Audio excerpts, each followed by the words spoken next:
Welcome back, everybody. Remember to smash that like button, and if you haven't subscribed yet, please subscribe. Today, we're going to talk about the wear and tear system a little bit, how I figure I kind of find out a way to combat the system so that the running backs don't take so much wear and tear throughout a game. But before we get into that, make sure you come in here and order your depth chart. Even if you don't want to do it yourself, do the auto reorder and let the computer reorder it for you. Reason being, sometimes in the real college roster that you pull through, a guy might be hurt or something, so he's really deep in the depth chart. You need to auto reorder to pull those guys up so that you don't miss out on the opportunity to use them. And then also, that's going to teach you about what type of players you like where and give you all the information that you need to start building your team. And if you don't know what something is, just scroll over top of it. That way you can read it and kind of find out exactly what each attribute is for each position and what position you like to have, you know, in your arsenal as you move forward into the next years of your college rebuild. This is where the tendencies really come into play. But, enough on that. We're not going to go too deep because I've already talked about it. But just really, this is the time where you can really hone in and kind of start building your team for the future also. Please reorder and look at your depth chart and learn all the positions and learn all their attributes so you can kind of find out why the game ticks the way it does.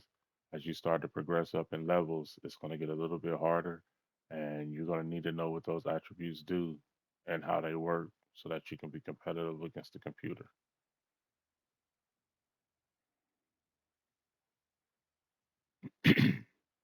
Now, this is what I'm talking about for the wear and tear on the running back. So what you do is take your second running back and you want to put him at the starter at the third down back and at the power back. And the reason that you do that is when your running back gets tired or say he takes a big hit and goes out. Because I tell you, these linebackers that have the aftershock on it and these safeties that have the aftershock, if they land a good hit on you, it could put your running back out for a while. But if you don't go and set this part of your depth chart up, it'll force your running back on the field sooner than he needs to be. And that's how you end up with the injuries and things like that. So, right here, you want to put your running back that you want to be your second running back so that when your starter goes out, you know exactly who's coming in. And you want to go ahead and put him in for both of these positions here. Now, if you want your starting running back to stay out a little bit longer, you just put him in the third slot instead of the second slot. But I like him in the second slot. I haven't had him get too banged up. I mean, you will get some wear and tear, but not enough that's going to drastically affect his attributes. Also, I'm kind of interested to see. I have a power back that I'm recruiting for next year, and he has the workhorse talent where the physical is.